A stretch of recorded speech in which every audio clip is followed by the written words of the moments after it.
بسم اللہ الرحمن الرحیم۔ السلام علیکم ورحمۃ اللہ وبرکاتہ۔ اس ویڈیو میں ہم نبی کریم صلی اللہ علیہ وآلہ وسلم کی احادیث مبارکہ سے دین اسلام کی تعلیمات سیکھیں گے۔ آئیے توجہ سے سنیں اور اپنی زندگی کو اسلامی اصولوں کے مطابق ڈالنے کی کوشش کریں۔ آج ہم جمعہ کے دن غسل کی اہمیت اور اس کی فرضیت پر بات کریں گے، جیسا کہ مختلف احادیث میں بیان کیا گیا ہے۔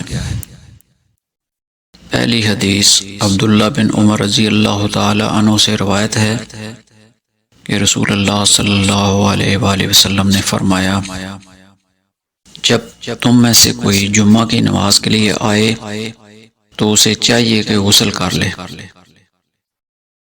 دوسری حدیث ابو سعید خدری رضی اللہ تعالی عنہ سے مروی ہے کہ رسول اللہ صلی اللہ علیہ وآلہ وسلم نے فرمایا کہ جمعہ کے دن ہر بالغ کے لیے غسل ضروری ہے۔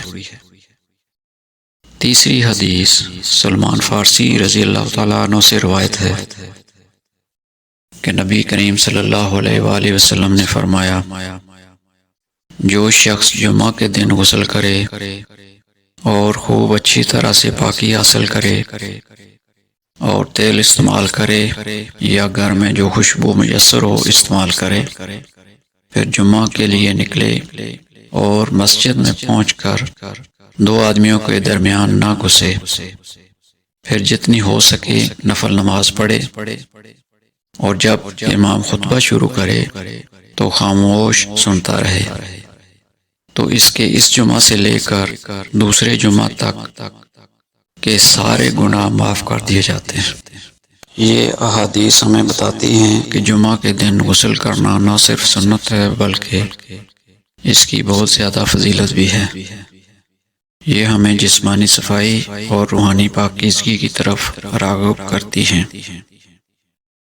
آئیں ہم سب اس سنت پر عمل کریں اور اللہ کی رضا حاصل کریں۔ یہ تھی آج کی ویڈیو۔ امید ہے آپ کو احادیث مبارکہ سے بہت کچھ سیکھنے کو ملا ہوگا۔ جزاک اللہ خیر۔ السلام علیکم ورحمۃ اللہ وبرکاتہ۔